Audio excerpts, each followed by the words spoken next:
Okay, same format as has been. We'll take a break around the 7 o'clock hour. I will try to be through as best I can around 8 o'clock. If I run over, I promise it won't be long. Again, thank y'all for the patience and the respect you've shown me in the process, and the CD techs who are trying to help and get this thing and make it work as smoothly as can. I deeply appreciate that, and I do. All right. Last night we found out that you don't have very good ponderable skills in asking some of the universal questions I asked. So tonight I'm going to do a riddle, somewhat of a riddle, and see how your listening skills are. Now, people in the lounges, you can do this just as well because all this is going to be verbal. I am going to give you a riddle. The rules are that, one, when I get to the end and I ask the question, if you know the answer, don't say anything. Don't shout it out. Let the rest of them try to figure it out. Also, do not ask me to repeat anything because this is a listening skill quiz. I am going to say very clearly what I have to say. I'm going to say it one time. It involves very simple math. Matter of fact, I got it written down right here so I don't forget it. So here's how the thing goes. I'm going to say it, and I'm going to ask you a question. All right, it goes like this. You're driving a bus. There are 25 students on this bus. There will be 4 stops. Very simple. At the first stop, 6 people get on and 11 people get off. At the second stop, 4 people get on and 8 people get off. At the third stop, nobody gets on and 9 people get off. And at the last stop, 2 people get on and 2 people get off. The question is, what is the bus driver's birthday? Everybody in this room knows the answer. Everybody in the lounges knows the answer.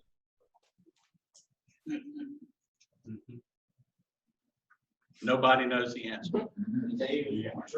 What is the first sentence I said? You're driving a school bus. Yeah, listen. All right. Now, how many in here feel like dumbasses?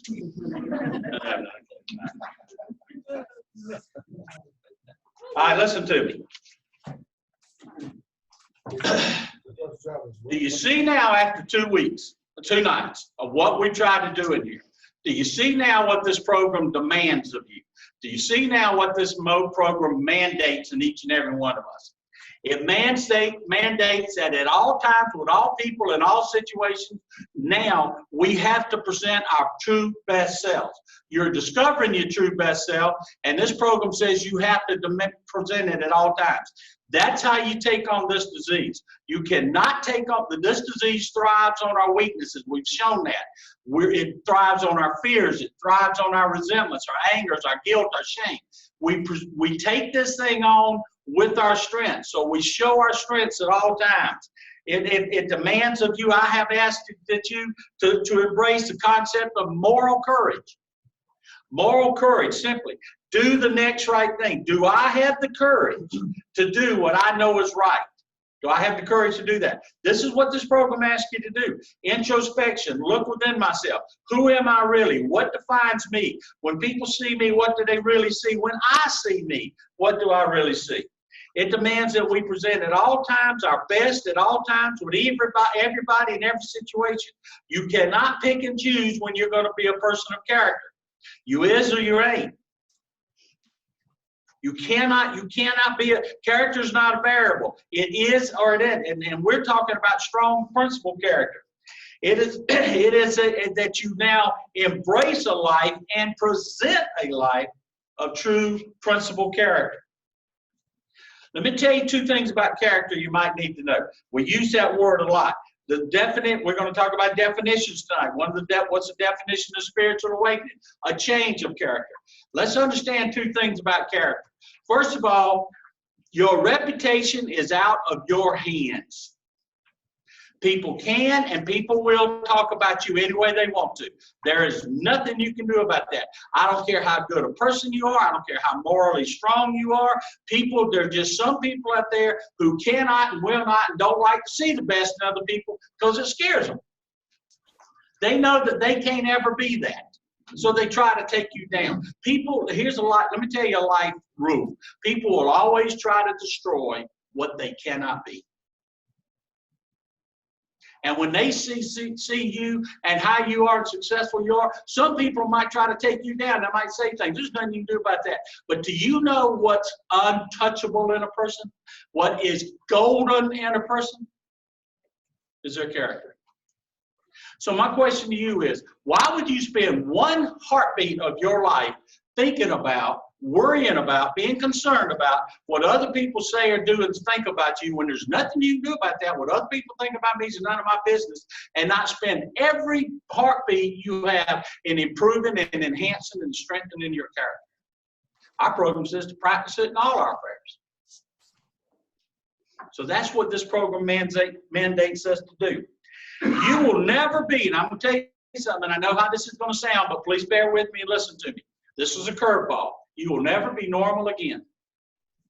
If you do this program, you will never be normal again. I've done thousands of assessments and asked people, why are you here, what you want, everything. So I just want to be normal. Let me tell you something. No, you don't. No, you don't. Normal will kill a recovering alcoholic and addict. Now, why did I say that? All right, let's look at it first from a medical standpoint. Because of the changes, the neurological changes, if you're ever on Jeopardy, that's called neuroadaptation. Because of the neurological changes that the brain has to make, because the brain is not designed to handle or take on what the excessive chemicals, let me say this, I'm saying it backwards. The brain is not designed to take on what the mood-altering drugs do to the brain.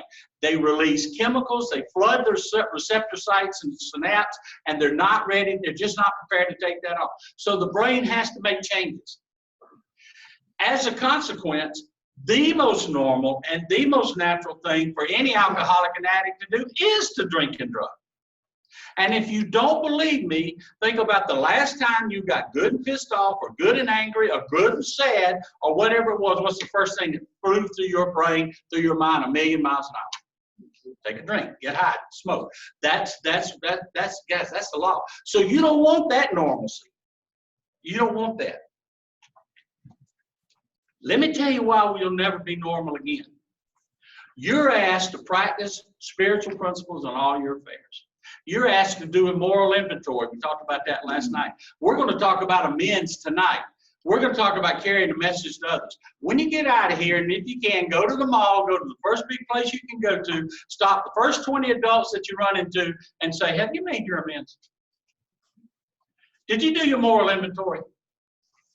Did you do your 10th step last night? The security will probably escort you out of the place because they're going to stare at you. They're not going to know what you're talking about. Normal people don't do that. We do. We do. We have to. You don't ever want to be normal again. You'll never be, ask people if they're trying to do their story, share their story. You'll never do that. They won't know what you're talking about. So what we have to do in a day in, day out basis in this program, we have to be, and I don't mean this in a cocky way or an elitist way or a grandiose way, but guys, I've asked you, when you're getting ready to respond to something, and respond with honor, ask yourself, what's the best I got that I can bring to this situation? Normal people don't do that. We have to, or we're going to drink and drug again. I've mentioned, maybe some of you've heard it. If you haven't, I'll tell you that, in my story that I introduced myself Tuesday night, I worked 11 years on an all-female unit down there in Charleston. It was rough. It was tough. That was the cocaine days. These were hardcore street women. These were cutting women. These were women who had been abused and battered and molested. You can't make up what has happened to these women. You can't write it down. And just when I thought I'd heard the last story that would curl my toes in my shoes, I'd hear another story and I'd go, I can't believe that. It was incredible. These women were and I'm talking about almost from the crib. and usually by people they knew, usually somebody there in the family or somebody in the household. And these women, they just thought that's how it was. These were street women, and I don't need to go any further. You know what I'm talking about what I was talking about. I'll give you an example. I was interviewing one woman, doing her assessment, trying to do all this stuff, and she's sitting there, and I said, well, what's your full name? She goes, well, you can just call me Flame. I said, well, I ain't gonna call you Flame, but I'm real interested why that's your name. Why is your name Flame? And she went on to tell me that when she was out there in the street doing her business, as you can imagine, there will be times when some of the men didn't want to pay her for her services. And she had a little jar of gasoline in her purse, and she'd take that jar out and she would throw the gas on those guys and start flicking her lighter and say, you gonna pay me now? Every day of her life, that's how she lived. That's how she lived. That's how she fought for her existence. All right. So these women were so beat down and so battered, and so they thought that's how it was. They did not know they could be any better. They didn't know it could be any better. They were just something that could be used, that was going to be used and thrown to the curb. One of the women said in group, and I'll never forget it, it just broke my heart. She said, the only thing I know about a man is if I hang around one long enough, he's going to hurt me. Man, what a view, what a view. But she was right. She was probably right. And so one of the things that I would do is every now and again, there would be one or two who there was something left. There was something kind of left. It wasn't all gone. The spark hadn't gone completely out. And so to leave my office to go home, I had to go through the cafeteria or the dining area in the afternoon, and they had the babies with them, and they were learning how to put on diapers. We actually had a class of parenting skills. How do you fix a bottle? How do you do diapers? That kind of thing. Believe it or not, that's what I didn't teach them that, but there were staff that taught them that. And they would be in there doing that. And I would see one and I said, okay, can I see you in my office? And I'd get her and she'd come in my office and they were staring at me, because sometimes these weren't my patients. They were off another caseload. And I would look at them, I said, I got an assignment I want you to do, and I want you to finish it by tomorrow morning. And all the first thing they do is complain. Why are you giving me assignment? You didn't give her assignment. Why am I getting an assignment? I'm not even your patient, all that. And I said, no. I said, you're going to like this assignment. And the second thing I would say is this. I don't want you to tell anybody what we're talking about. I don't want you to tell anybody we've been talk. I don't want you to tell anybody you got this assignment. Well, as you can imagine, I had her attention then. Usually what we always did was say, if you got an assignment, you got homework, you got something to do, I want you to ask for help. We would try to teach them teamwork, learn how to ask for help. But here I am telling them, don't even let anybody else know you even got that assignment. So now she's listening to me. And I said, when I come back in the morning, I want you to, we're going to get together, and I want you to give me your answer. It's one questions assignment. And so now she's looking at me, kind of cocked out of one eye, but she's looking at me. And I would say this. If you could determine that all of your nightmares, all your fears, all your hell, all your horrors, all your unspeakable past that you've been through and you suffered at the hands of others, would you tell me that if you could discover, or you could somehow find out, that somehow, somewhere, everything you've been through was that someday, somewhere, you could help another woman either go through hers, get through hers, or maybe not even have to experience it all together? Would you tell me that all you've been through, would you tell me that if you knew that, would you tell me, was it worth it? And I'd say, okay, we're done. And I'd get up, walk out. She'd walk out. A lot of times when you get there in the morning, one of the hardest things we had to do is want to get those women out of bed. They just didn't want to get up. They just wanted to lay there and sleep. That's what they've been taught to do. I mean, that's how they've been doing all their life. So we usually had struggled to get them up out of bed. I never once had to get one of those women out of bed. They were always sitting in that cafeteria waiting on me. Every single, I worked there 11 years, every time.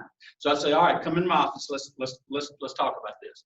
And we'd sit down and she'd look at me and I'd say, let's make sure we understand the assignment. If you could determine that everything you've been through, all your horror, all your fears, all your nightmares, and all the unspeakable things that we could only imagine, would you tell me that if you could use that so you could help some other person not go through theirs, or help, or maybe not even have to go through it altogether, would you tell me it was worth it? And every one of those women, every single one of those women looked me right in the eye and said, yes, I would. I said, good, that's part one. Now you got part two. Part two is this. And don't you doubt me. That woman is coming, and that time is coming, and you better get ready. That time is coming, and that woman is coming, and you better get ready. She might show up 6 months from now. She might show up 6 years from now. She might not even be born yet, but she's coming, and you better get ready. Now, I would love to tell you that the sky's parted and these women turned into role models and all that stuff. You don't fix that stuff in the little time we had them. That's a lifetime project. But I'll tell you what I did do. I'll tell you what did happen. For the first time in that person's life, for the very first time in that person's life, if ever, they thought somehow, somewhere, something about them had purpose. Something about them had meaning. Maybe, just maybe, they could help somebody else. And you could see that change. So why am I telling you all that story? I'm telling you that story because you're exactly just like those women. You're exactly just like those women. Where you are right now is to prepare you for just like those women. This is your time. Let me tell y'all something. Let me tell you something and listen to me. You didn't come up here to get clean and sober. Not a damn one of you did. You might have said that. You might have said that. You might have told your family that's why you came here. You may even have told yourself that's why you came here. But I'm going to tell you right now, that's not why you're here. Subconsciously, something deep in the part of you that only you can get to. Something deep in the part of you that has meaning and victory and glory and pride and honor. Something in there had one little spark still left. You hadn't lost it. One little spark. And I'm talking about a tiny little ember, but it was there. It was still there. And you knew it and you felt it. And something inside of you said, I can be bigger. I can be better. I can be stronger. I can be that man or woman of integrity. I can be that woman of class and dignity and poise and grace. I can be that man of honor. You might not have said it out loud. You might not even know it, but I'm telling you, that's what got you up this mountain. That's what got you in this classroom. It was still there. And why? Here's what I want you to do. I want you to find that spark. I want you to look in there and I want you to find it. And I want you to fan it. And I want you to make it glow. And I want you to turn that small little ember that's left. And I want you to turn it into a blazing soul. An inferno of a spirit. That's what I want you to do. And when you do, here's something I haven't told you that you got to get prepared for. And do not doubt me on this. When you do, and when you practice this program, and you become that man and woman of honor and integrity, and all the words we talked about, courage and humbleness, we're going to talk about that tonight, and strength and righteousness and mercy and grace, all those things we're going to talk about tonight. Let me tell you something, and I'm going to prepare you for it, because you'll remember me when this happens. You'll be found. And don't doubt me on that. The world is starving for men and women of principled character. Unfortunately, right now, and I don't want to sound like your daddy, in some cases your granddaddy, but I know what I'm talking about. I live in that world, and you do too. And this world is starving for men and women of principled character. Far too many men and women are doing that cheerleader thing that I did Tuesday night. It's all about them. They don't give a damn about you. They never will, never have. It's only what's in it for them, and they don't care about you. You know that as well as I do. But you're not going to be one of those people. You're going to be one of those people who is a role model, who is a light, who is shining. You're an example. You're going to stand out, and you will be found. And don't doubt me on this. So here's something I want you to hear me, and if you take this journey, let me tell you what's going to happen at the end of it. People will come up to you. They're going to want what you have. They're not going to necessarily come up to you and say, hey, I'm an alcoholic. They might not even know that about you. But what they do know is that you're one hell of a person. You're a person of honor. You're a person of integrity. Your word means something, and they're going to know that. They're going to watch that, and they're going to see that. So, if all you've been through, all the horror, all the nastiness, all the fears, all the nightmares that you've been through, the men and women sitting in this room and the men and women listening to me over that little black thing there, trust me, there's a reason why you did that. None of it was an accident. Every tear had a meaning. Every cry had a purpose. Every prayer, whether you whispered it or screamed it out loud, was heard. And you're gonna mean something to somebody, somewhere, sometime. Don't doubt me. Your story is no longer your story. Everybody's got one, it's not yours. It belongs to the people coming behind you. So your final obligation is this is why you came up this hill. This is why you're sitting in this chair right now.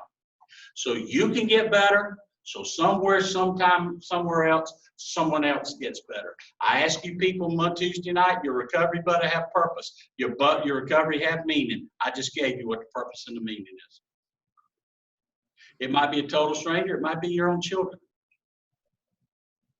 But they're going to want what you have, because you're going to be that man or woman of principal character, because that's who you're going to be. You're not going to practice these steps anymore. One day you're going to become these steps. So I want y'all to know what you're getting ready to get into. Purpose. Your recovery is bigger than you. And when you pull back, if you decide to pull out, if you decide to give up, if you decide to quit your commitment, and hear me complain, you're giving up on somebody who's going to need you. Don't do that. Don't do it to yourself, and don't do it to that person. Bill Wilson said it very clearly in one of his letters. If AA fails, it won't fail from the outside. It'll fail from the inside, because we didn't complete our mission. And what is our mission? Carry the message. Any questions? All right. By the way, that was a challenge.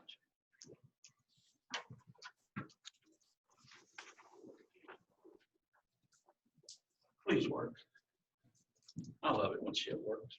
Because I don't know how to unfix the shit. All right, let's review. What's the definition of recovery?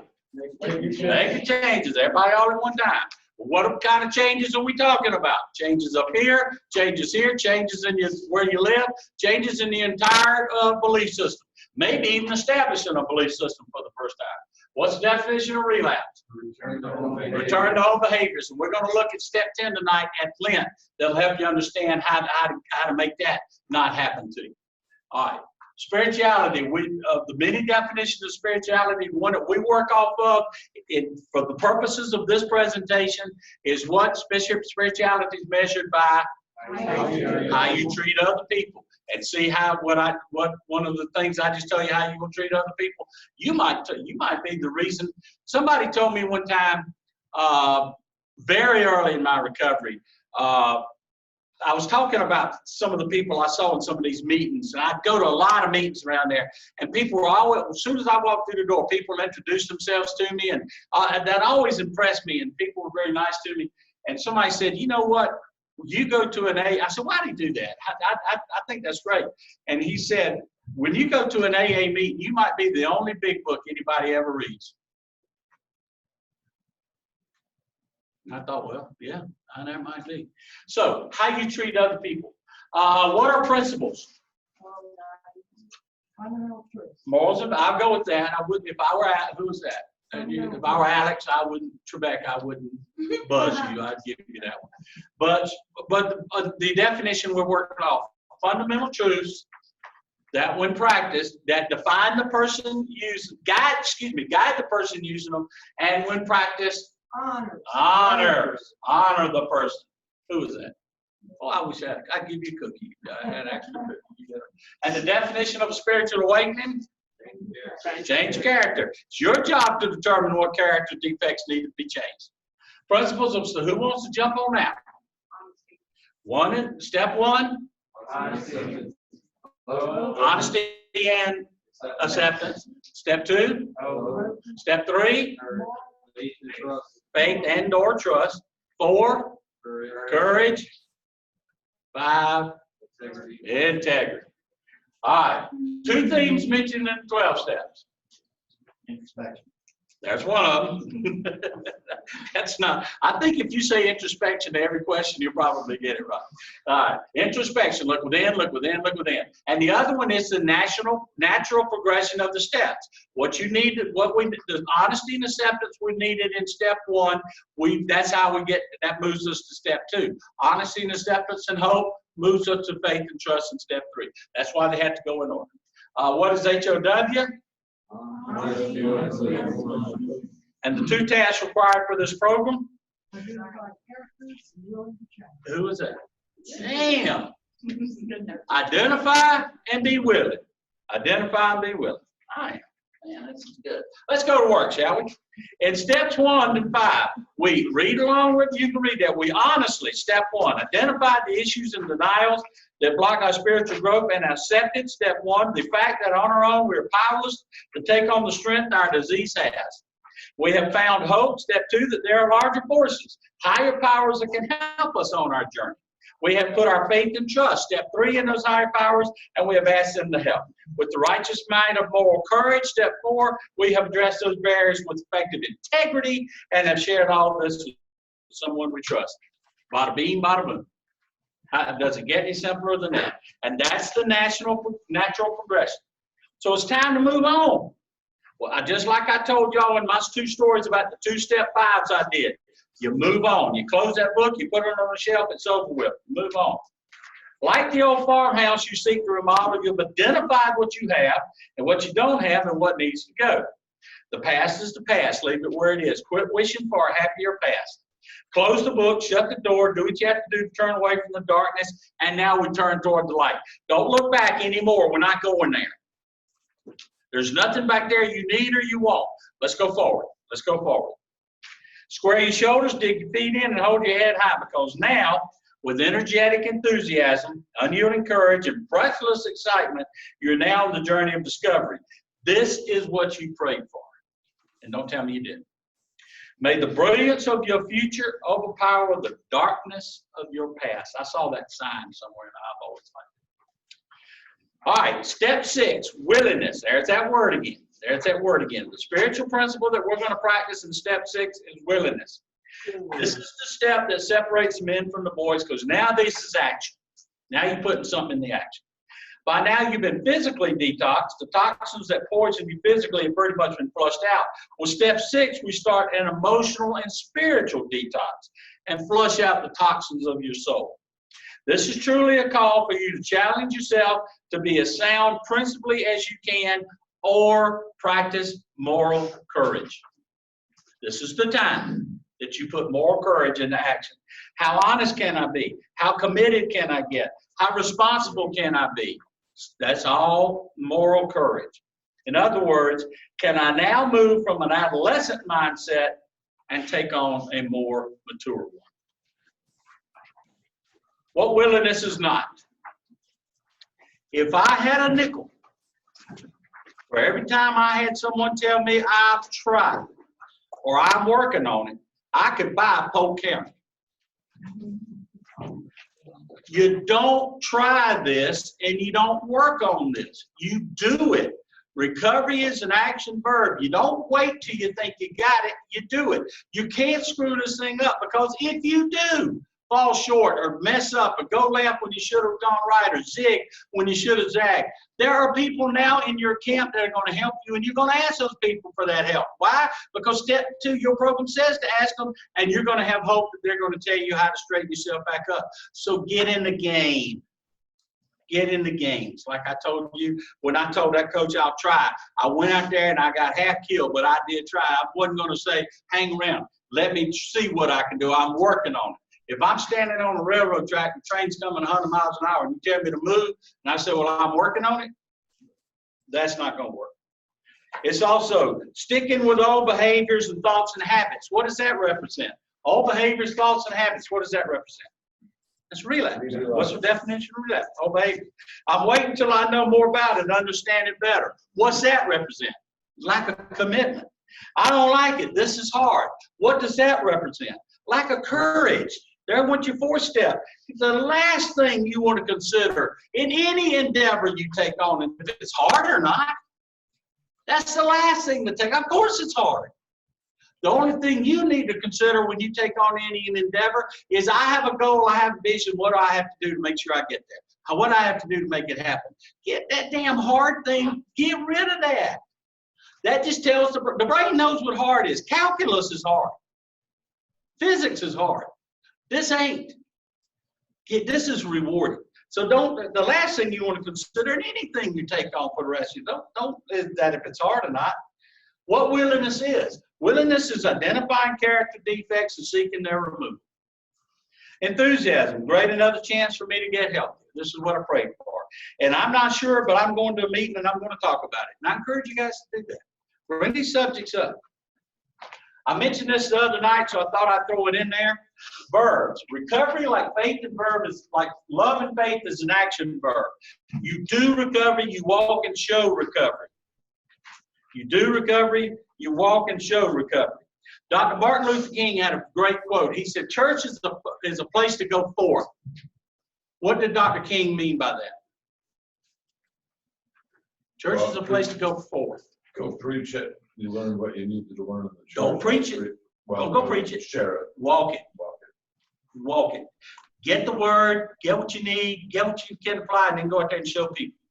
Show people. Same thing with a meeting. A meeting, AANA meeting, Celebrate Recovery, is the same as a place to go for. Get it, get the word, get the message, get what you have to do, get the instructions, and go out there and walk it. Walk it, show it. Only in change, because remember, Roger, what we talk about, what the signs and symptoms of our disorder are our behaviors. They're going to show whether we're in healthy a place or we're back in a relapse place. So only in changed behaviors will you know if you are in your active addiction or in your active recovery. That's the only way you're going to know, in your changed behaviors, your actions. Step 6 is the start of action towards, and that's not just a word that meaningful. Is that an adverb? Adjective?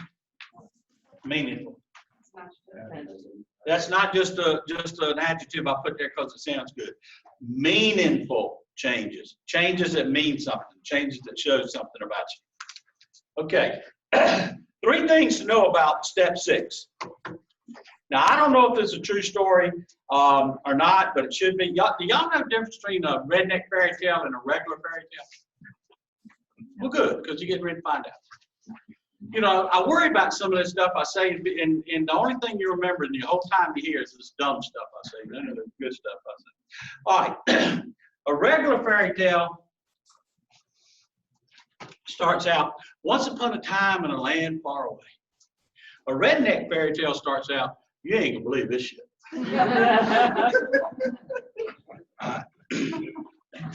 So, this is a no-shitter here, guys. All right.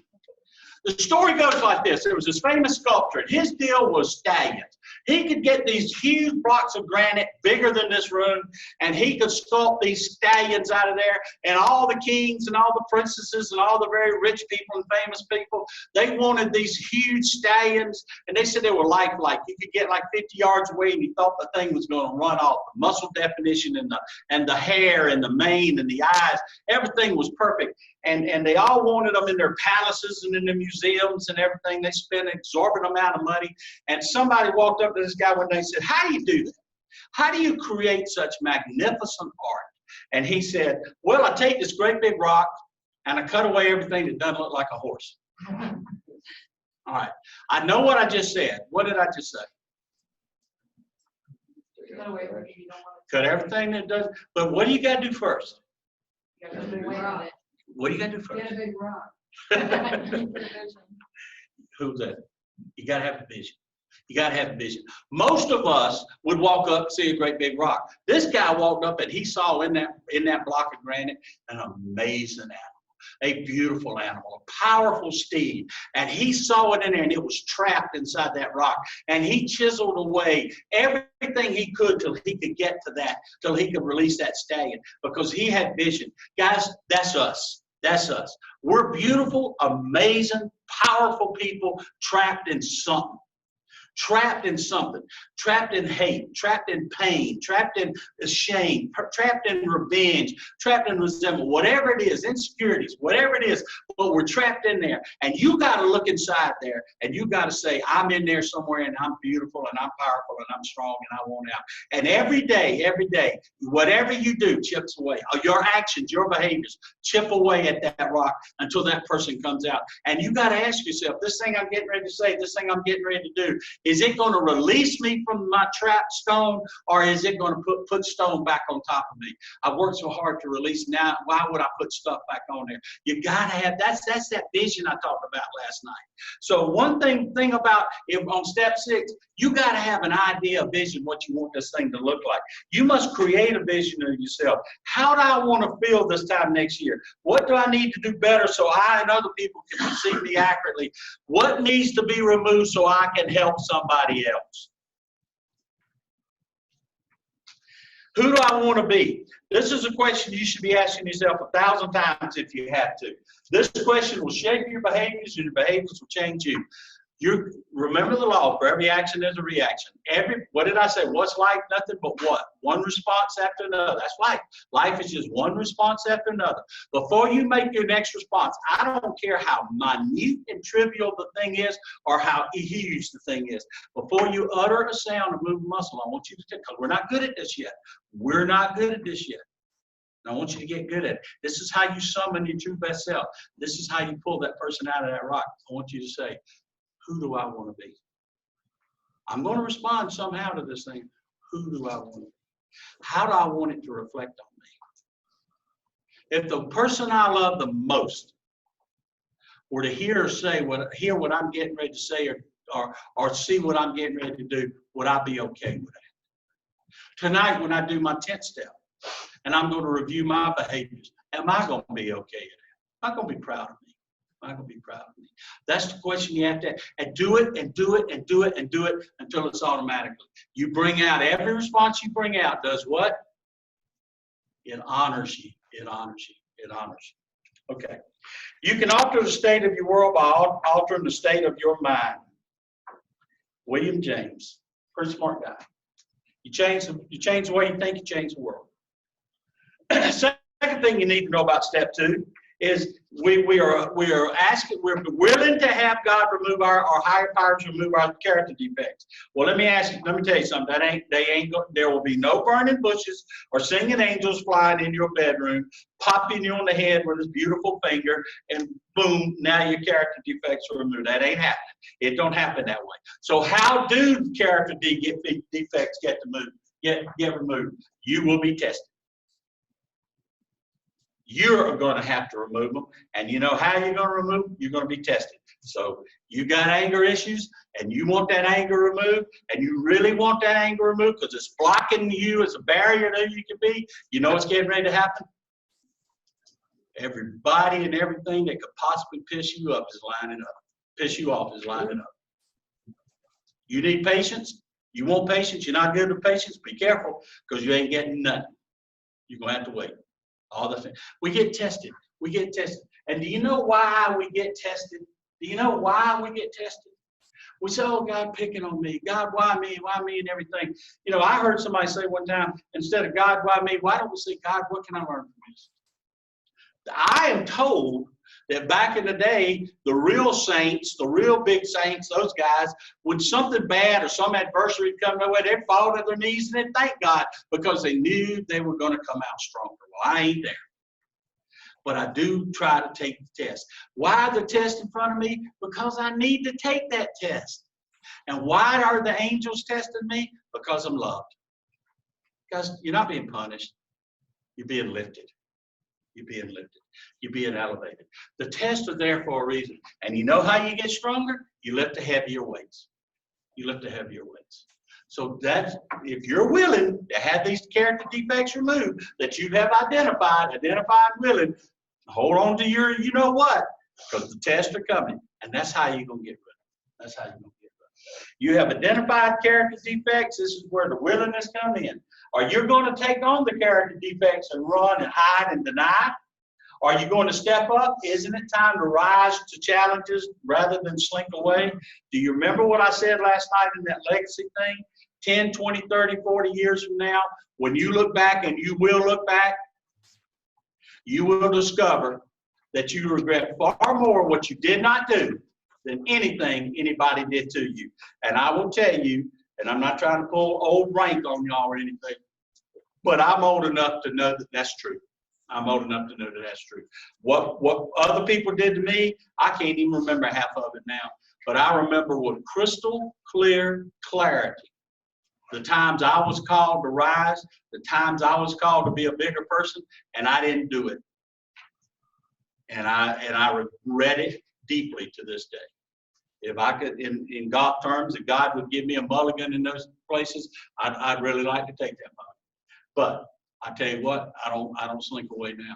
I'm not doing that regret anymore. I'm not living that regret anymore. So that's what step 6 is. Step 6 prepares you to have because you're getting ready now to have these character defects removed. Step 7 is we're going to humbly ask God to help remove these character defects. In other words, give me the courage to change the things I can. Give me the strength to change the things I can, because I need help with this.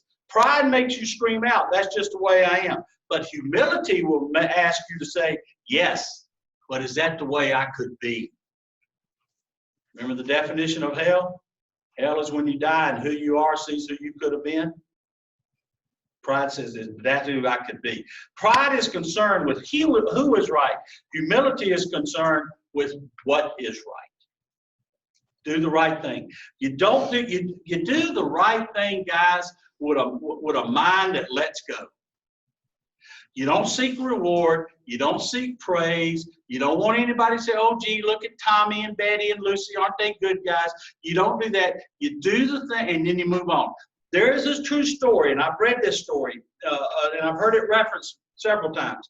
And this is back, I don't know when, but it was back. And not far off a highway, a small private plane crashed in a field. And people could not get out of that plane.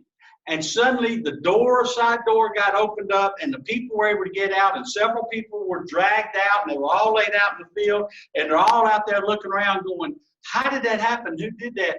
And all anybody could say, any witness could say, well, there was one guy, he was out there, and he drove up in a pickup truck, and when he got everybody out of the plane, he got the truck and drove off. To this day, they don't know who did that.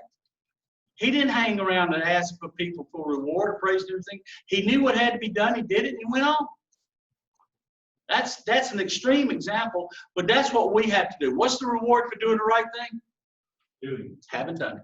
Haven't done it. You're exactly right. That's all. So you know where that's a resentment builder. Oh, gee, I did the right thing and nobody said anything good about me. Well, you know what? You did the right thing, but you had a bad motive. You had a dishonest motive. And you don't want that. You don't want that. Okay. Humility. The definition of humility is to be teachable. So let's go back and look at our 7th step. 7th step says what? Humbly ask God to help me remove my shortcomings, or help my higher powers to help me remove my shortcomings. Humbly. I need to be taught. That's what the word means. I have to be taught. You were made a human, not God. That means you were made cracked, flawed, and imperfect. So you better learn as much as you can about yourself, the world, and the people in it, so you can improve on this imperfect human condition. This is a challenge. This is a challenge. This is the life skill, not just here for the rest of your life. Be a student. When you're a student, every person, every place, and every event is your classroom. Be a student. Always seek to learn. Challenge yourself. I'm going to know something tonight when I go to bed that I didn't know when I woke up this morning. Be a student. Observe. I've been told there's only 2 kinds of people in the world, examples and warnings. You can learn from both of them. Watch them. You can learn. Be a student. Always be a student. That's how to be teachable. And don't say, well, he's an idiot. He can't teach me something. Let me tell you something. Everybody breathing knows something you don't know. And they can teach you something. Always be humble. Always be humble. Always be humble. Be teachable. Go to meeting as a student. Adopt the attitude that you're going to know something when you walk out that you didn't know when you walked in. Wow. Anybody heard this word before? Introspection, introspection, introspection, introspection. Look within, look within, look within. When you get tired, take a break, and then look within again. Know yourself. One of the most universal truths in all philosophy. Every one of them said it in some form or fashion or another. To thine own self be true. Be true. Know who you are. Know who you can be. Know what defines you. Identifies what's stopping you from being who you want to be. And humility will show you how, and be willing to change it. That's step 6. Sometimes lessons come in some very weird places with some very strange people. Keep practicing that honesty, openness, and willingness. You don't be so closed that you lose the message because you don't like the messenger. That's stupid. That's stupid. Don't be so closed that you lose the message because you decide you don't like the messenger. Now, at this point, I'm going to take a few minutes to tell you another Oren story. So sit back. This one's a little bit long, but I have to make a backstory to it. When I was in treatment down in 1992 at this place down in Florida, there was always about 40, 30, 35, 40 of us there, pretty basically 20 men, 20 women. It was almost always kind of even. And they would put us in vans, and we had to go to a meeting every single night. Now, the meeting we went to down in Delray Beach was an old VFW hall. If y'all know what one of those are, imagine this room about 15 times bigger.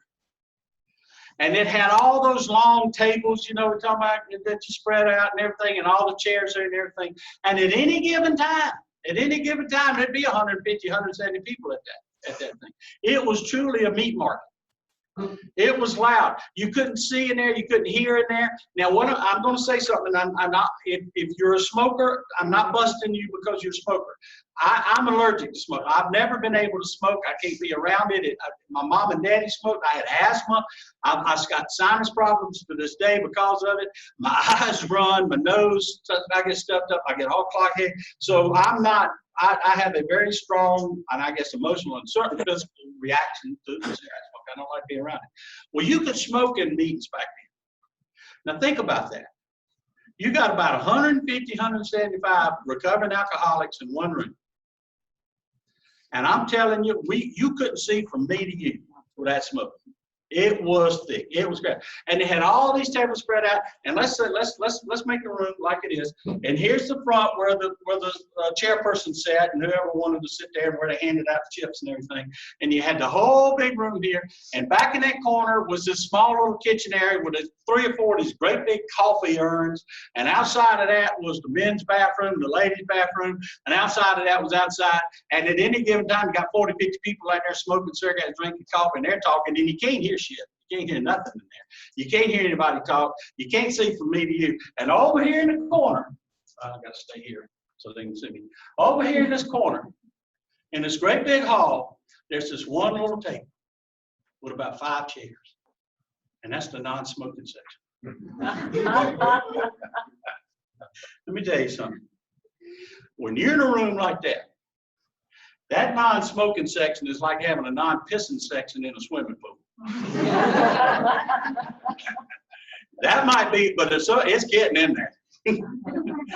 And so there's about, at any given time, there might be 4 of us sitting there and everything. And it's just talking and everything. All right. Remember what I said Tuesday night, which I said is very important?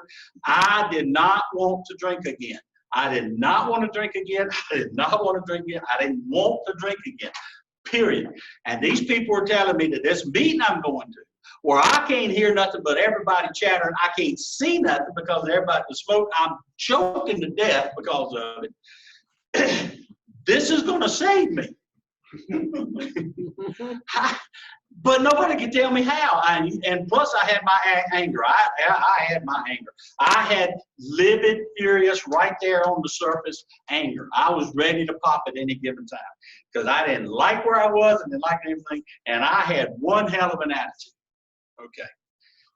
They'll set that up for you. All right. So we're sitting over here in our little corner over there.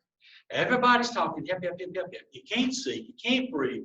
And right about where you two girls are, right about there, was this one table. Every night, there's one table right there.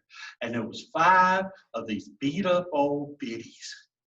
And they sat there, and they all came in, and they sat in that one place. And the first thing they do is they fired up them damn cigarettes. And they're talking and they're smoking.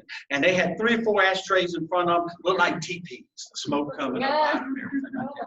And they're talking, and I'm going, shut up, please, for God's sake, shut up. They're talking. Have y'all ever seen, really, you ever been to a bingo parlor? You ever seen a woman work a bingo parlor? Yeah. They're pros. They're pros. These women can sit there. They got 3 Pabst Blue Ribbons in front of them. They got 4 ashtrays. There's a cigarette in every one of them. There's 20 bingo cards in front of them. And they're playing gin rummy against 2 different people at the same damn time. And needlepoint.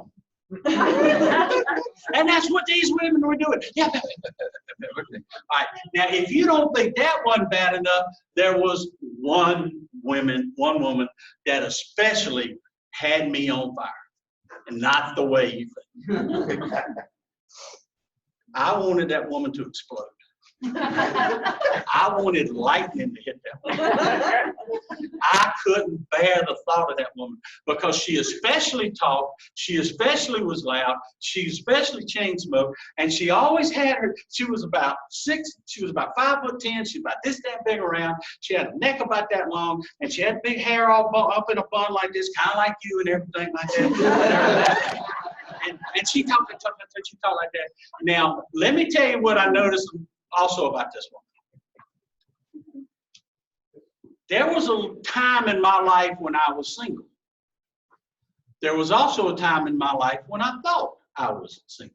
And I was hitting the bars, and I was cool, and I was the man.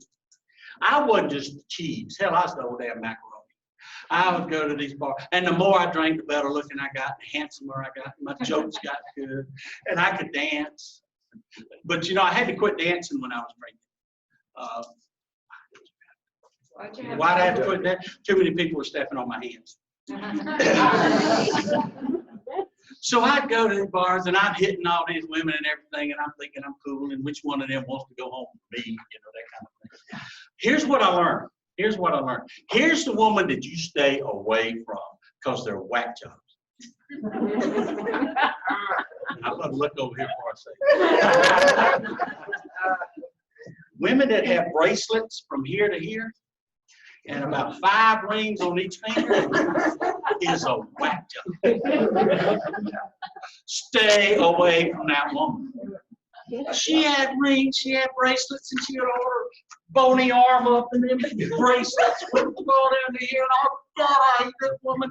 And I didn't even know what she looked like. I knew what the back of her head looked like, and I knew her damn neck was about that long. And I know she smoked about 80 cigarettes a minute, but I didn't. And I knew she never would shut up. And then to make it worse, guys, I can't make this up.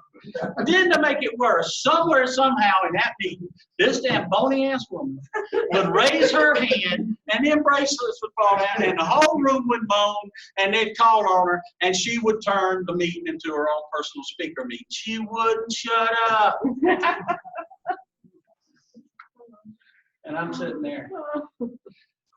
Or burning holes in the back of her little head where the bun hair is and all that.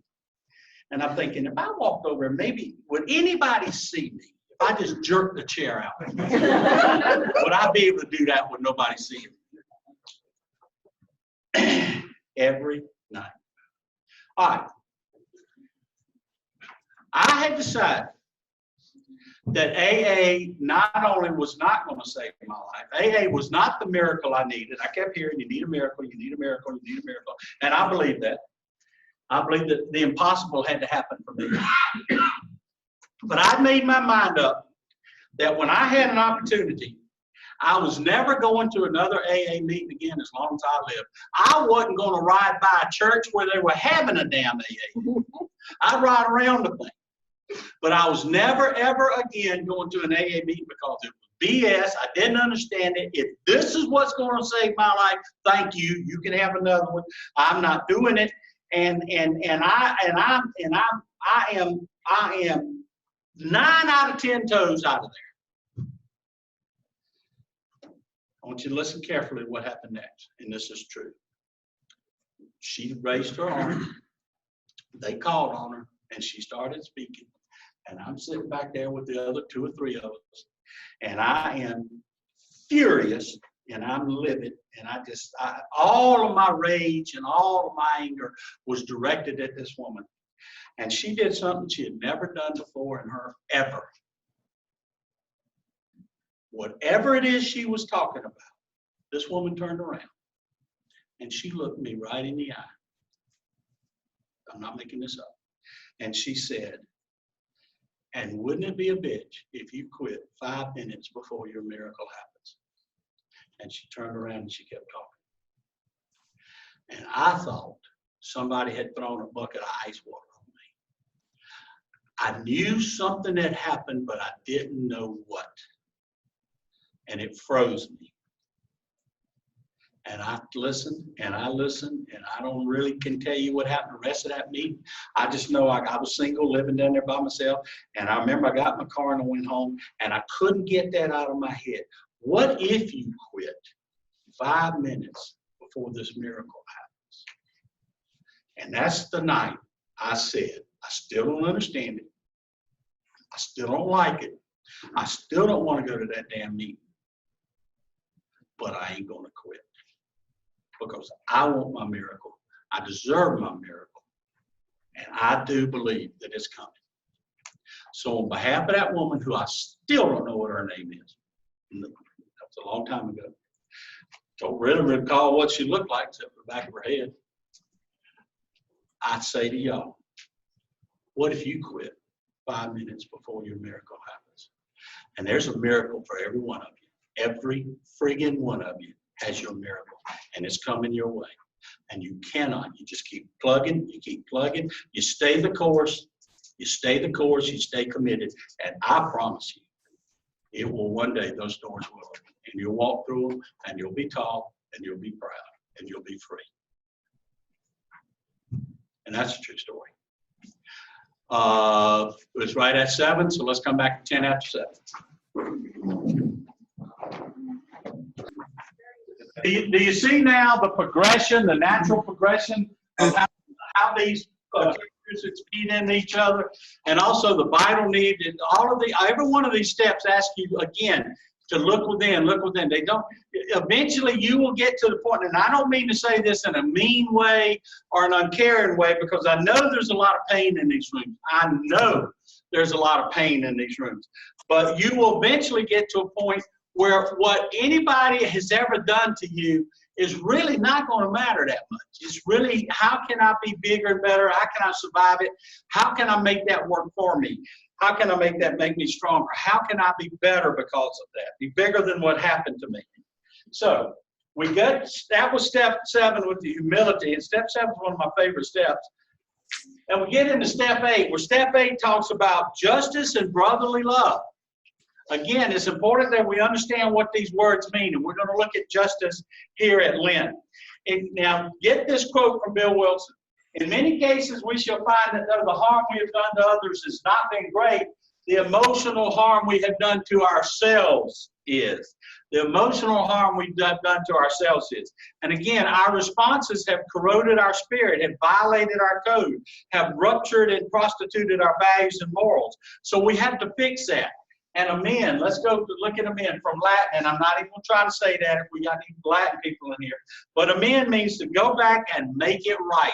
Now, again, let's look at where you are. In step 1, we were powerless over a disease, and our lives were unmanageable, and look where you are now. You are going back and making things right. No longer an agent of destruction, but an agent now of healing and hope. Look where you are already, and you're just at step 8. You're making wrong things right. That's powerful stuff. Many people don't even think about doing that. They just go on and they leave the destruction and the wreckage behind. We go and we're accountable for it. We're accountable for it. And in English, to fix brotherly love, a definition, one of my favorite definitions of recovery is learning to love again. Learning to love ourselves, learning to love others. I heard a guy in a meeting say one night that when he was out there, he loved things and he used people. And he said one of his biggest changes now is that he loves people and he uses things. And that's a little cute, a little quaint, but it's quite a change. And it's a sea change for some of us. So let's look at, we're going to understand justice and brotherly love. Let's look at some terms here. And I'm going to ask you, what do you want? Grace is getting what you don't deserve. Now, the original definition of grace, going way back in the day, to be graced or to have grace is to you have received a gift from a God. It's like receiving a gift from a God. That's what grace means. So grace means getting what you don't deserve. Mercy is not getting what you do deserve. And justice in step 8 is getting what you deserve.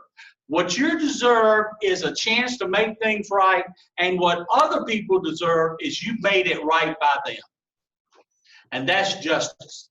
Now, I don't know about y'all, but if I had a choice up there, I like mercy. I don't want to get what I deserve. One of the things you'll never hear me say, and one of the things that really bothers me, not only as a clinician, but as someone in recovery, is I hear somebody in recovery say, well, it ain't fair. That ain't right. It ain't fair.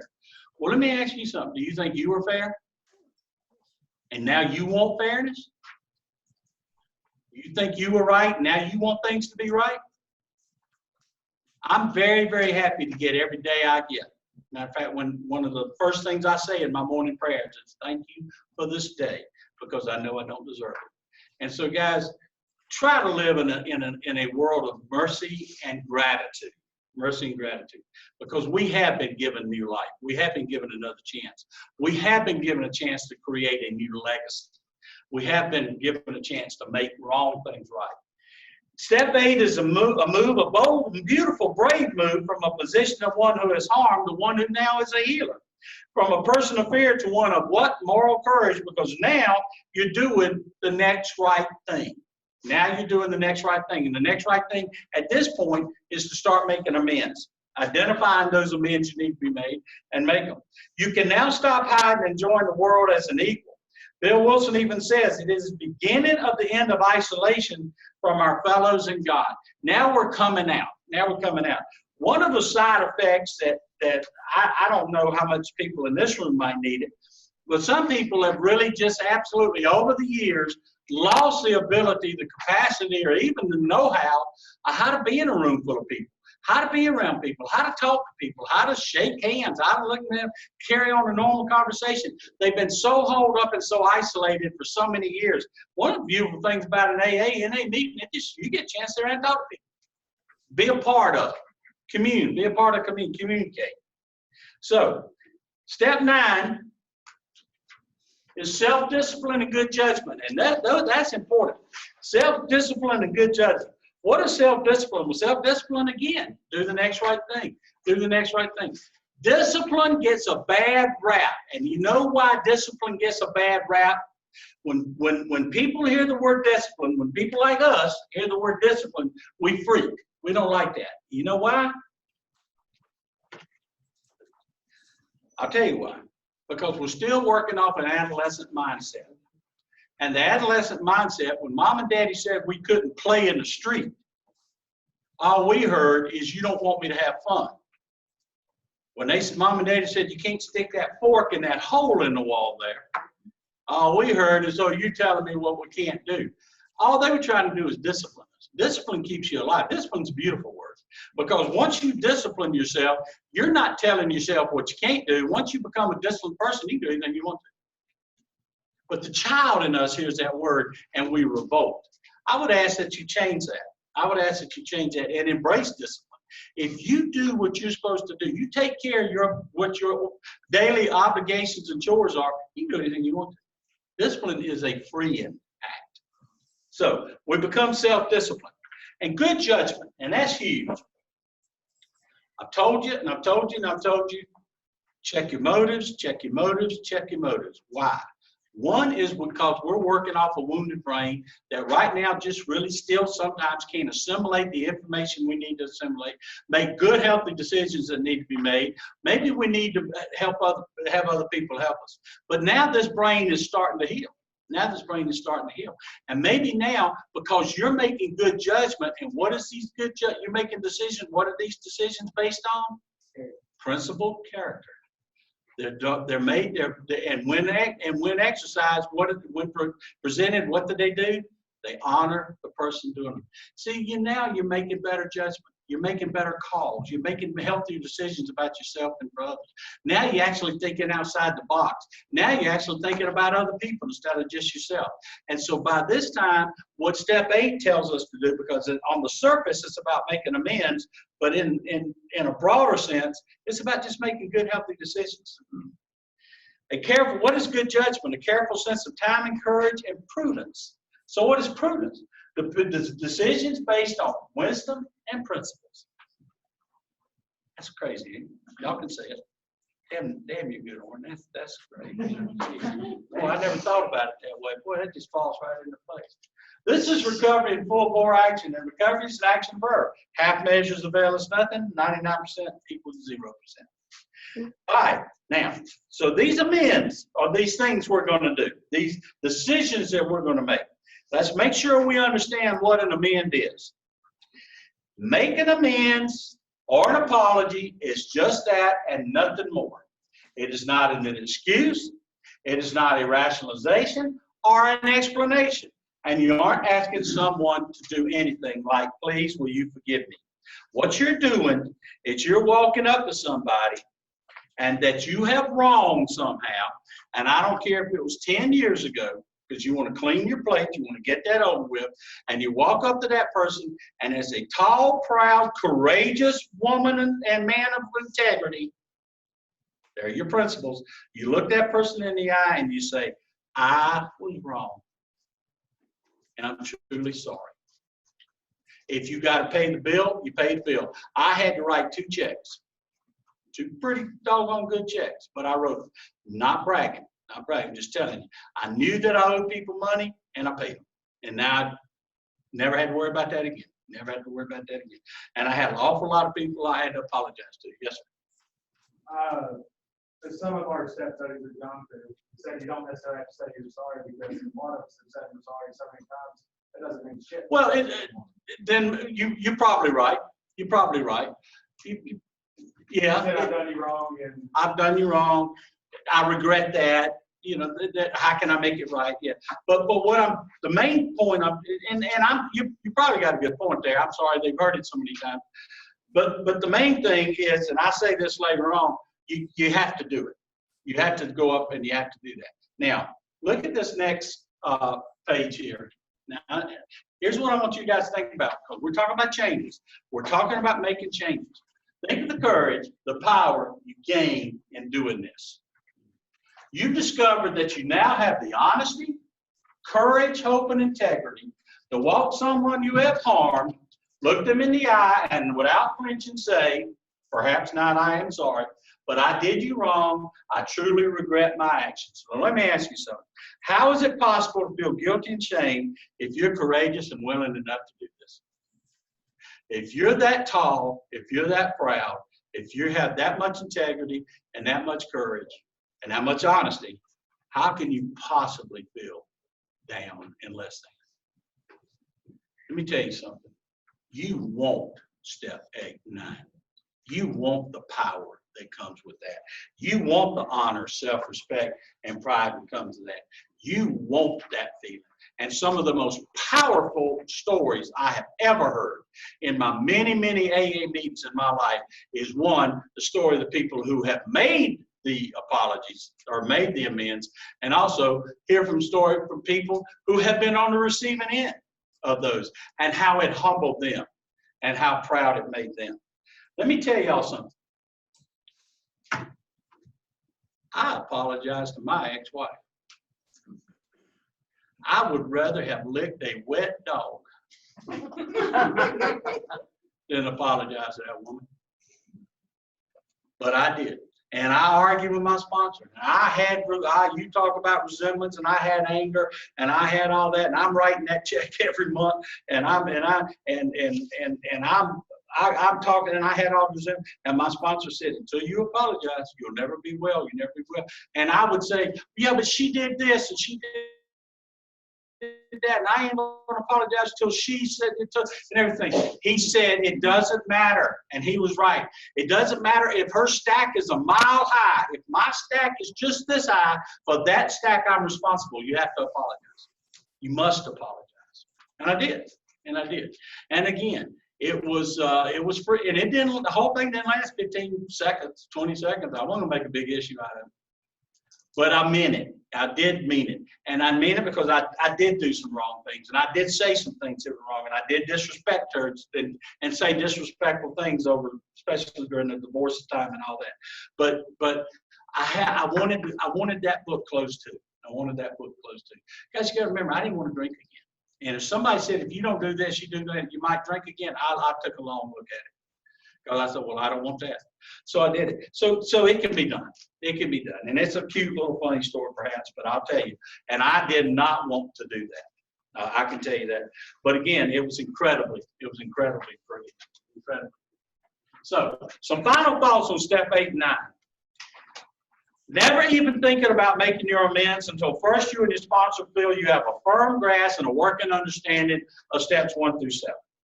A lot of people, I've had people while they're in treatment want to make amends. No, you're not ready. And also, you can't possibly be ready because when you get out of here, you're going to get a sponsor that you're going to work with the steps with. You're going to start step 1 with that person. So you can't possibly be ready. So make sure that you're ready. You've got the other principles intact, especially the one about courage and integrity. You're going to be honest about it. And then the next thing is don't do anything until you first reviewed every amend you feel necessary with your sponsor and even your home group. And then perhaps if you're a person that pray over. I have been, and you will go to meetings where a total stranger will raise their hand. They say, okay, anybody got anything? Okay, I am Betty, and I am at step 8 and 9. I have this amend. I got this thing I'm thinking about. Here's what I did. What do y'all think? What do y'all think? Because remember very clearly, it says, except when to do so would harm you or someone else.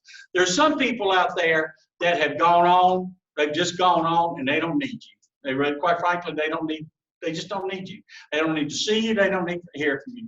They've rebuilt their lives, and they've kind of gotten over you, and they just, as noble as it may be, they probably just don't need you to come up to them. That would probably do more harm than good. But that's something you need to discuss with your sponsor, and I say take it to your home.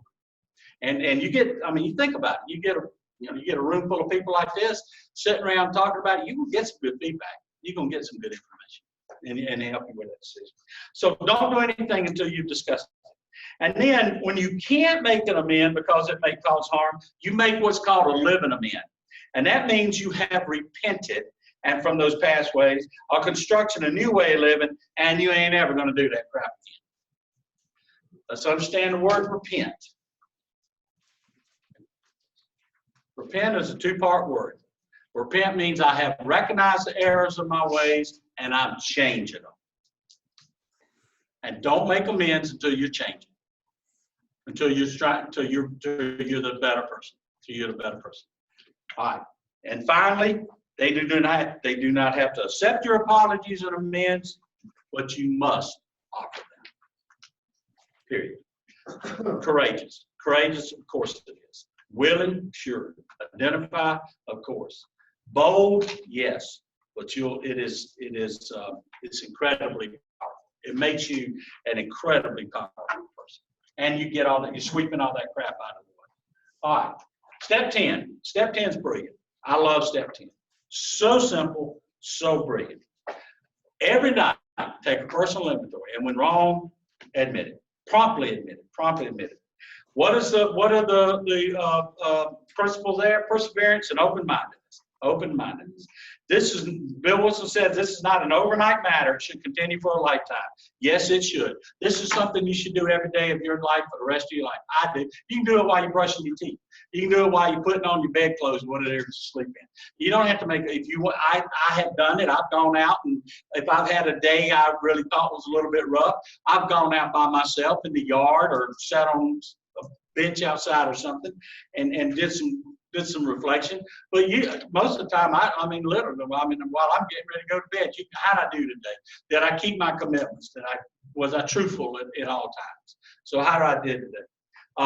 Plato, and I mentioned this yesterday, and I did have it in here, an unexamined life is not worth living. And we're going to talk about that at length here in probably the next slide.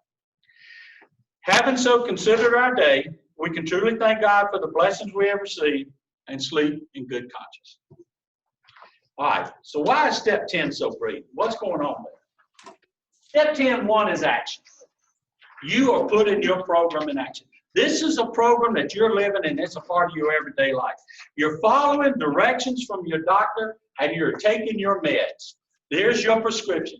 Take one step 10 every night at bedtime. There's a lot of people in here take some kind of pill every night before you go to bed. Something. All right? Take one step. Take step 1. Take step 10 every night before you go to bed. Again, follow your prescription. Follow your doctor's orders, like we talked about last night. This is just smart. You eliminate a chance of getting sucker punched by your old behaviors and catch them before they become a full relapse. What's the definition of a relapse? A return to old behavior. Well, let me tell you something. We're human. We're human. And at the best of us, in the best of our times, we might slip back into some old behaviors. You better check yourself every night, because this is what keeps you from getting sucker punched. I've heard those stories. I heard those stories when I was in early recovery. I'd hear some story about, I had 7 years, didn't touch a thing for 7 years. Next thing I know, I've been sitting, I remember a guy said, next thing I know, I've been sitting in a bar all afternoon and blind drunk. I don't even remember walking in the bar. And I remember thinking, how's that possible? How do you do that? And it scared me. Those stories scared me. Well, I understand. They weren't doing their program. They allowed old behaviors to just keep seeping in and keep seeping in till finally the boat sank one time. This is brilliant. This keeps you from getting sucker punched, but you got to be honest. You got to be honest. You can't BS yourself in this thing. You got to be honest. Yes, I owe this person boy, I didn't. Wow, I don't even realize. I can't believe I did that. I can't believe I said that to that person. I owe this person an apology, and that person will get it immediately, first thing in the morning. And you don't. By the way, those amends, you don't email an amend. You don't text an amend. Okay? I know the world we're living in, but you don't do that. All right.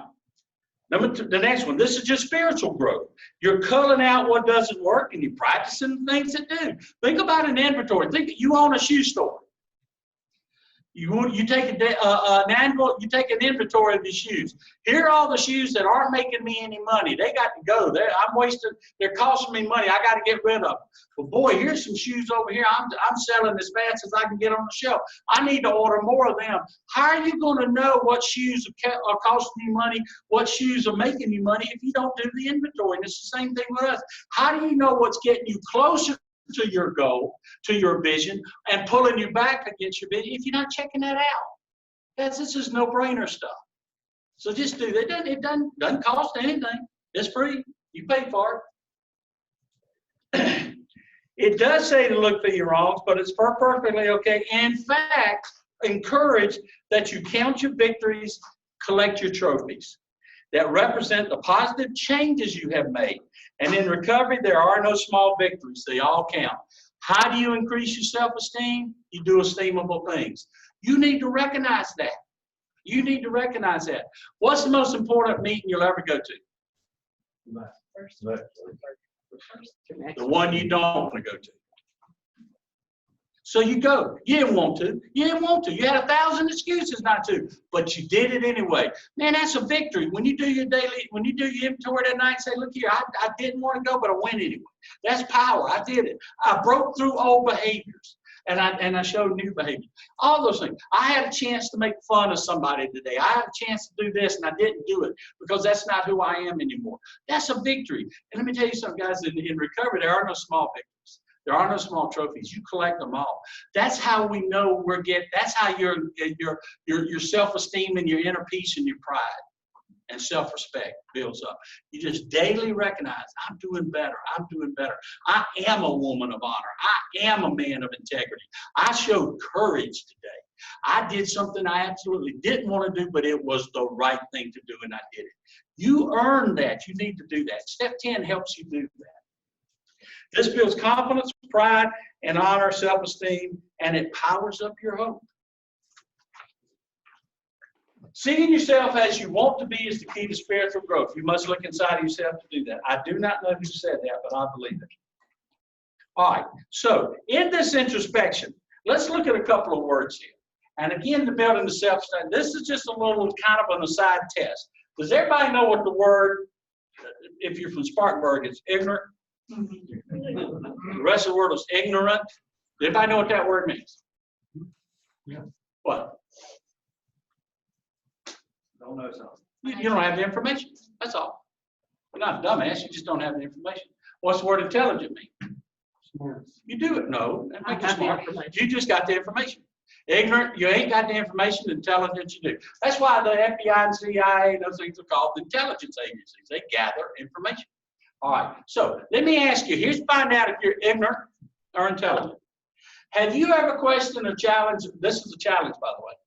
Have you ever questioned or challenged a long-held belief?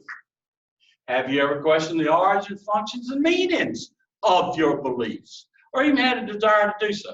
Now, don't go to church on me. I'm not talking about that. I'm talking about your beliefs about yourself, the world, and the people in it. Have you ever turned away, judged, or ignored someone who thinks differently than you do before you examine what they said? Have you ever tested your beliefs against the beliefs of others to see if they could possibly work for you? If the answer is no, that's what an ignorant person does. If the answer is yes, that's what makes you intelligent. And your daily inventory helps you do that. Beautiful quote that kind of sums up step 10 for me. Self-respect. Guy named Whitney Griswold. I have no idea who that gentleman is, but I love this quote. Self-respect cannot be hunted. It cannot be purchased. It's never for sale. It has no price tag.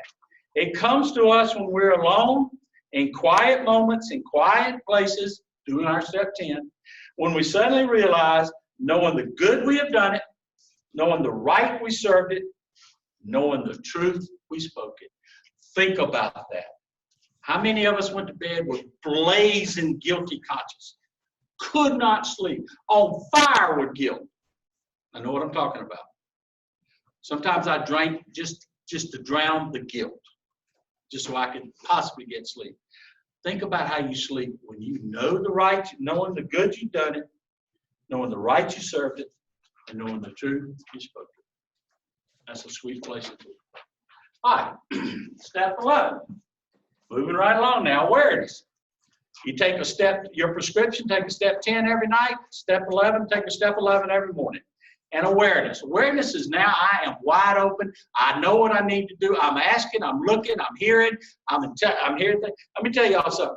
If I hear something one time, I hear it. If I hear something 2 times, I think about it. If I hear the same thing 3 times, I'm doing something about it. Someone's talking to me. And that's just, and I think, and that's all part of the awareness thing. On awakening, let us think about the 24 hours ahead. Before we begin, we ask our higher powers to direct our thinking, especially asking that it be divorced from self-pity, dishonest, and self-seeking motives. In other words, all about me, reducing the ego. Prescription, take 1 step 11 every morning. This is a plea from a humble, step 7, and willing, step 6, person to higher powers for the knowledge of and the courage to do the next right thing. It is a daily demand that you be your absolute best at all times with all people, a daily duty that you gladly take on. The story goes, that they brought the Dalai Lama into the Rose Bowl. These people, very rich people, put a bunch of money together, and they got the Dalai Lama, who's supposed to be the most powerfully wise person in the world, and they sold tickets for thousands of dollars a ticket, and they had this little platform there at the 50-yard line of the Rose Bowl. Rose Bowl holds over 100,000 people, and here comes the Dalai Lama. He's going to give everybody all the bright wisdom of the world. And they're all sitting there, and they're mumbling and talking, and finally the lights dim down, and everybody gets quiet, and this little bony, bald-headed guy comes out there, and he gets in front of the microphone, and he looks around with people all around him, and he says, the more I think about it, the more I read, the more I think and talk about it. All I know is that God really just wants us to be helpful to each other. And he turns around and starts walking off. And everybody went, that's it. And right before he got out of the spotlight, he turned around, he came back, and he got the microphone, and he said, and on those days when you can't, just don't hurt anybody.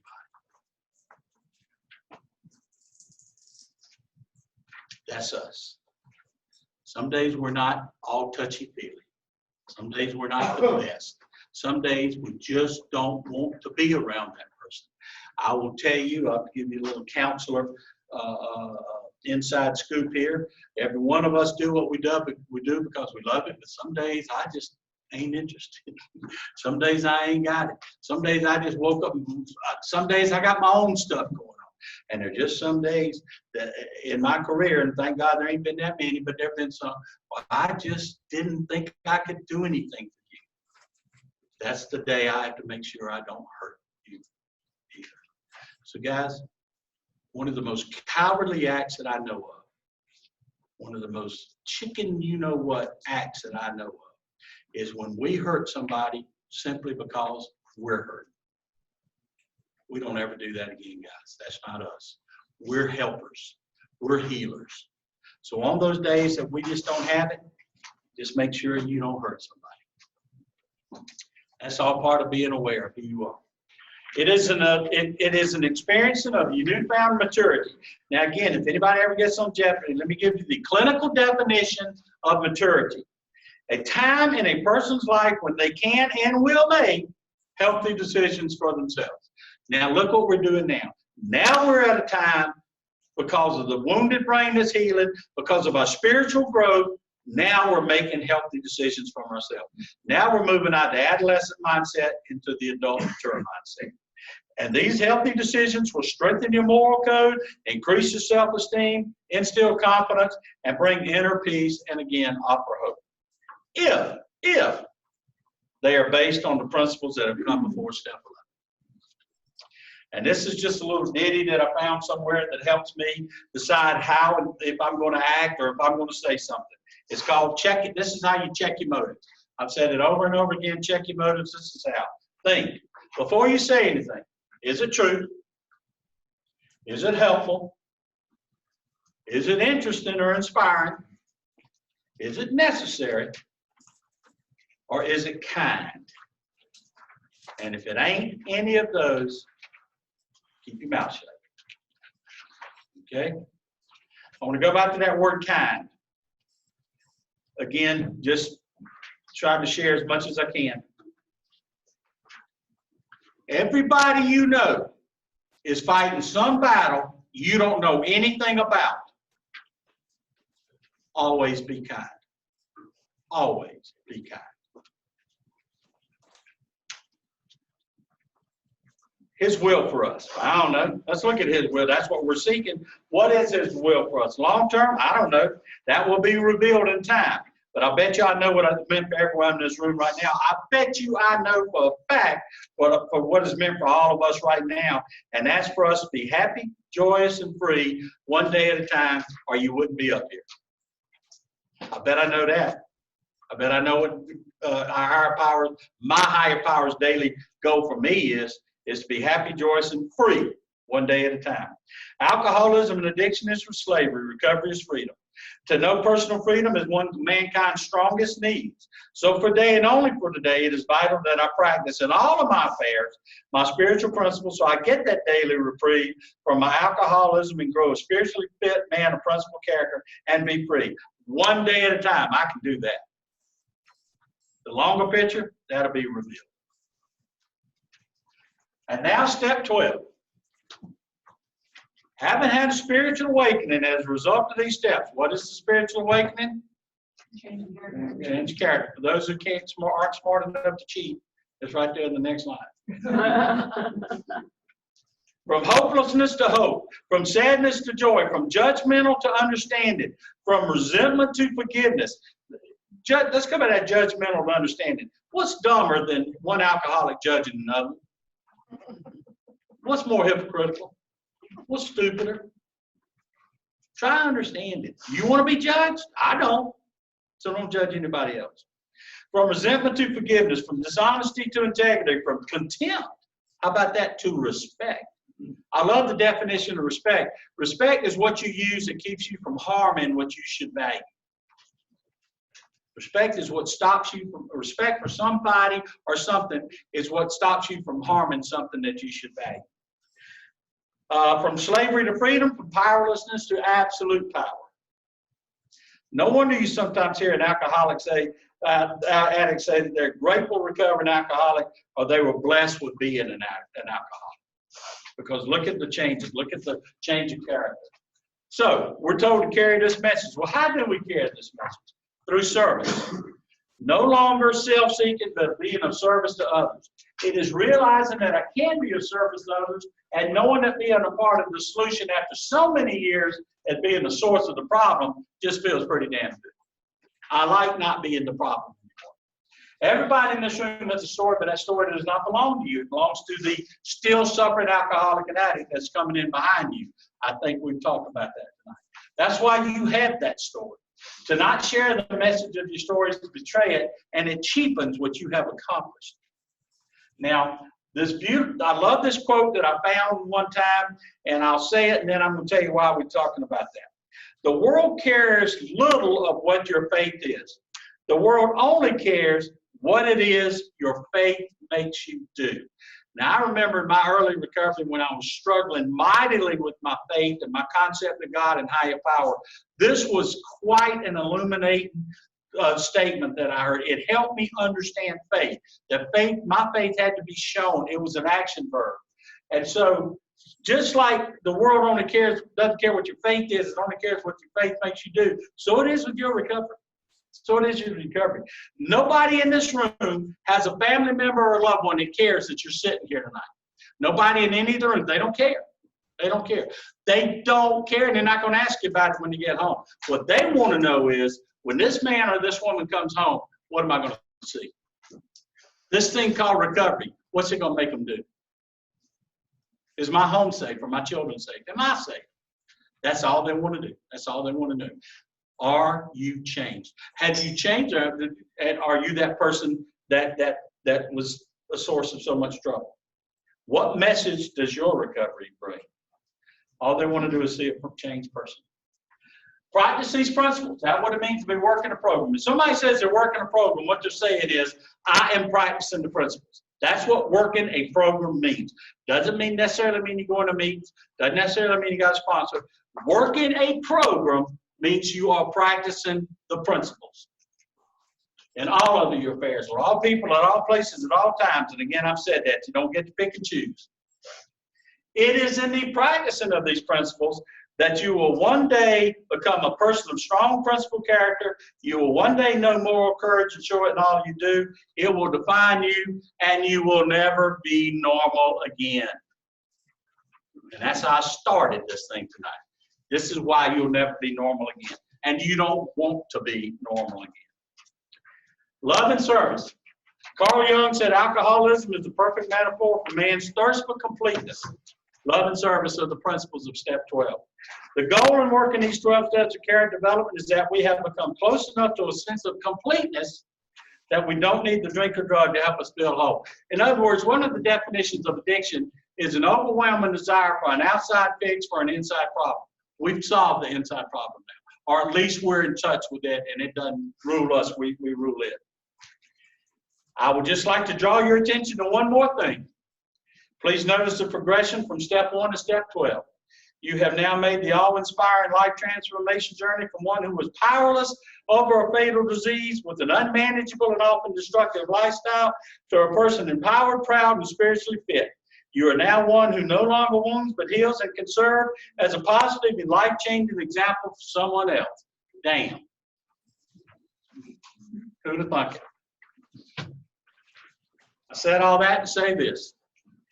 I've been speaking for 6 hours to say this. Recovery delivers what the drinking and drugging promised. It brings us to promises. Please get in touch with those promises. Please read them. Please want them. Please work for them. It brings us pride. It brings us a sense of belonging. It brings us joy. Joy is something nobody can take from you. It brings us acceptance. It brings us worth and value. It brings us integrity. It brings us hope. And above all, it brings us freedom. Now, before everybody busts out of here, I got a few minutes to wrap this thing up. I'm going to tell y'all 3 short stories.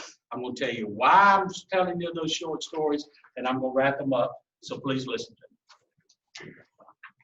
Again, thank you so much for the respect and patience that you've given me. We'll be through here in a minute. First story. I'm reading a research paper one time, and these people had gotten together, and what they wanted to know was they were going to interview a lot of people in what this thing was called quality recovery. Somebody had gone out there, got the job back, got the families back. They had 4, 5, 6, 7, 8 years in recovery. And what they wanted to know is when you went into this thing called recovery, when you were going to put the drinking and the drugging down and go into this thing called recovery, what did you bring in that you think helped you the most? And they had all kinds of questions. It was a very interesting survey and research paper, and I wanted to know because I thought, well, God, if they can tell me what's the secret to getting people motivated and turned around, I want to know this. So I'm reading the story of this research with a great deal of interest, and they said after they had all the numbers crunched, they said there were 2 what they called strong predictors of quality recovery. Let me tell you what they said they were. The first strong predictor of what they called quality recovery was that most everybody said they came in with a strong, unyielding, burning desire to be sober, to not be drinking or drugging anymore. Just kind of like what I did. But I did not want that anymore. A strong desire. Couldn't move them off of it. I am going to quit. I want it more than anything else. The second thing they said that they brought in was a strong belief that it would happen. Confidence that it would happen. Now, any of us who've ever played any sports, I mean, you can pick up on that just like that. When you think you got to want it, you got to believe it's going to happen. So I'm reading that and I'm going, yes, I believe that. Yes, I believe you have to have a belief. Yes, I believe you got to have a strong desire, but something was missing. And I couldn't put my finger on it, but I knew something was missing. That's the first story. The second story is my story. When I went into recovery in 1992, my daughter was 7 years old. I love my daughter. That was the neatest kid, little freckled, red-headed little girl. You talk about an alpha cat. I mean, when you put that kid down, you better have her pointed toward the house or something. Because when her feet hit, she was gone. She was and everything, and she was cocky and she.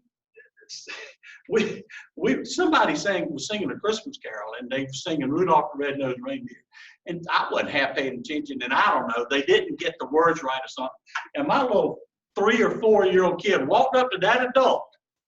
If you don't know the words, don't sing the song.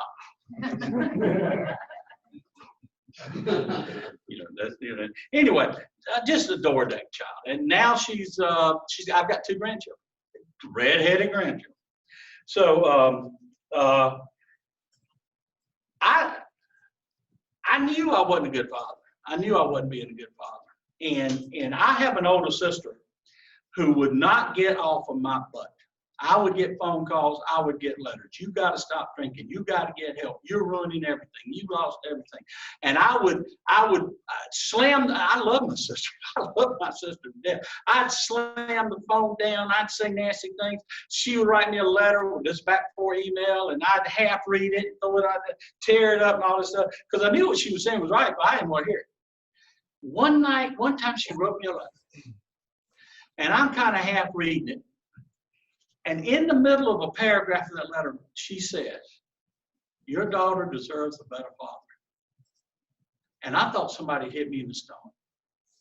I mean, it buckled me. Yes, she's right. But what am I doing to this child that I love? Like I love. You know, what am I showing her? How am I treating her? Everything. Your daughter deserves a better father. And I grew up in a small town where there was a lot of alcoholism. When I mentioned that story the other day, but I went to a funeral where people, the children didn't even show up. That's what I was talking about. They weren't going. Their father died a mean drunk, and they didn't want anything to do with it. I knew those people, and I knew that man, and that was me. That was me. So that was one of the factors that made me go into treatment. And I said, God, was I proud of me. I was so proud of me. I'm doing this for my daughter. Now I'm the father of the year. And I have the century. I'm the greatest father that ever was. But look and see. And all you had to do was ask me, and I'd be glad to tell you, look what I'm doing for my daughter. Man, ain't I neat. I'm the best father ever. Wow. I was so damn proud. And you didn't need to ask me. I tell you, yeah, I'm doing this for my daughter. My daughter's going to be so proud of me. Okay. One night after a meeting, I'm sitting there talking to this guy, and we were just kind of talking, and he looked at me and he said, why did you get in recovery? Well, that's right, my wheelhouse. And I said, I'm doing it for my daughter. And I went to tell him about how much I love my daughter and everything. And he looked at me and said, what if something happens to your daughter?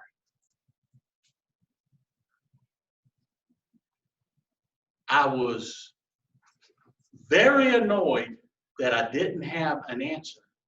And then I was horrified by the answer that came to my mind. And you know what that answer was?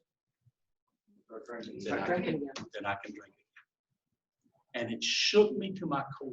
Because I thought I had this great recovery program. I was talking in meetings. I was sharing my story.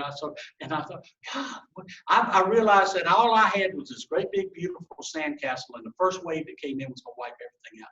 Because I didn't have anything that would hold. What if something happens to my daughter? What if she don't care? What if everything? And I spent a long time thinking about that. And what to do? Why do I do this? Okay, so that's the second story. The third story is a story that some of y'all are very familiar with.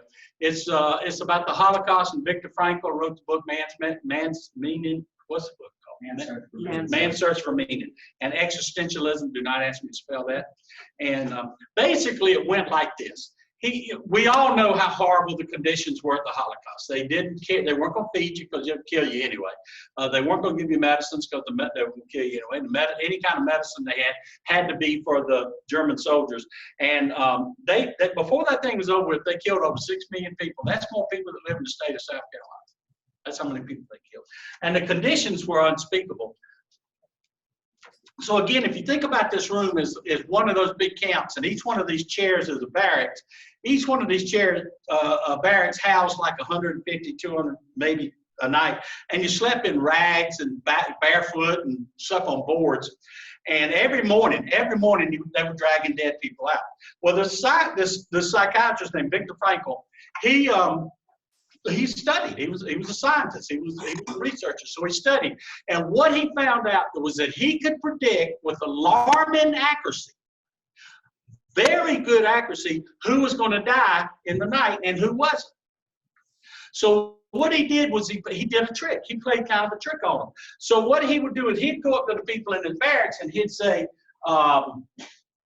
when we get liberated, what's the first thing you want to do? Now think about the question. Think about how he phrased the question, how he couched the question. What did he say? When we get liberated. So right off the bat, he was eliminating any doubt. And Anita said, well, I'm a dressmaker.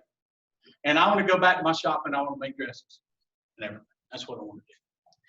And He goes up to Roger and said, Roger, what you want to do? Well, I love to fish, and I want to go back up into the Alps, and I want to go trout fishing again up in the Alps. Todd, what you want to do? Todd said, I'm going to get me a steak about this damn big around. I'm going to get me a pitcher of beer about like that, and I'm going to eat this steak. What he did was he tricked into thinking that they could get out. So few people died in their barracks overnight that the soldiers and the guards actually thought they were hiding food and medicine in there. And they would always search in the barracks. You know who died first? Not the sick ones, not the older ones, not the injured or wounded ones. The ones who had given up hope died first. And he gave them hope. And they were not dying as much as anybody else. Okay, now, let's wrap this up. What was missing in that research paper? Yes, you do have to have a desire, and yes, you do have to have a belief, but you know what else you got to have? I've done 1,000 assessments. Why do you here? Why are you doing this? Well, I want this, and I want this, and I want this. And I heard all that. I bet this time I'm going to make it. I know I failed 20 other times. I know I got a shoebox full of white chips. I know all that. One guy told me he had enough white chips to tile his bathroom floor.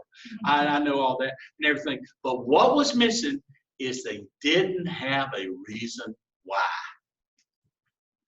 What was missing with me? I didn't have a reason why. What helped those people in the most unspeakable conditions to live? They had a reason why. Now let me explain the why to you. And this is your challenge. This is your last one. Once you better have a why. You better have a why.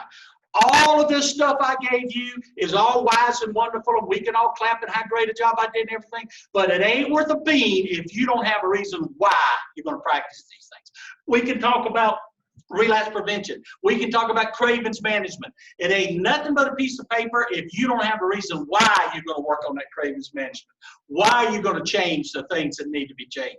You've got to have a reason why, and that why cannot be something on the outside. Yes, it is noble. Yes, it is honorable to want to do this for your children, for your family, for your career, for whatever out there. Yes, that's good, but all of that can be taken away from you. What you have to do and what we all have to do in recovery, the why that we have to have is I want to be better. I want to be bigger. I want my pride back. I want my honor back. I want to be respected and I want to respect myself. I want to be trusted and I want to trust me. I don't know about y'all, but I got so damn tired of lying. Just stupid lying. Lying to people that knew I was lying and knew that I knew I was lying. I got tired of that. I got tired of not being able to look in the mirror. I got tired of that. I got tired of being uncomfortable in my own skin. I had to have a reason why. My why was I wanted my honor back. I talked to y'all about my father, my Big John, and how much I idolized my father and how much I wanted to be him and the things he tried to teach me. When I got clean and sober and I was kind of looking back at the damage and the wreckage I've done, yes, I'd hurt people, and yes, I'd broken a lot of things, but the biggest damage, the damage that made me want to just die inside was what I had become. I was so far removed from the man that my father tried to raise me, there was almost 1 million miles between me and what he was trying to do, and that sickened me. I wanted that back. I wanted that back. So you got to have a why. You got to have a why. Your why has to be your character. You just want to be the adult in the room. You want to be respected. You want to be honored. You want to be bigger. You want to be better. Your actions have to be honorable because that's who you are. That is your why. That is your why. And if you don't have that why, your sandcastle will crumble at the first wave. Don't doubt me on that. And some of you already know it. So my last challenge to you, my last plea to you is, second to the last. Read the stuff. Don't just throw it around in the room. Read the stuff, please. And second of all, I want you to sit down and quietly ask yourself, why am I doing this? Why am I putting my family, my career, everything on hold? Hell, I put my furniture in storage. Why am I doing it? you know, like I had a lot of furniture, but it didn't take much of a story. But I put why? Why am I doing that? Who do I want to be? This quote about self-respect, can I do that? Can I know the right, can I serve it? Knowing the good, can I do it? Knowing the truth, can I speak it? You got to have a reason why. And I beg of you to do that. And that why has to be in here where nobody can touch it for you, but except for you. You're going to have cravings. You're going to have cravings. That's the nature of our disease. You're going to have urges. You're going to have temptations. Expect it. And that doesn't make you a bad guy. You're going to want to drink and drug again. But what I'm asking you to do is to want something else more. And that's the recovery of your true best self. Meeting your personal destiny that you were born to achieve. Flying instead of crawling. Loving instead of hating. Serving instead of taking. That's what you're going to want more. You got to have a reason why. Any questions? Any comments? Observations? Yes.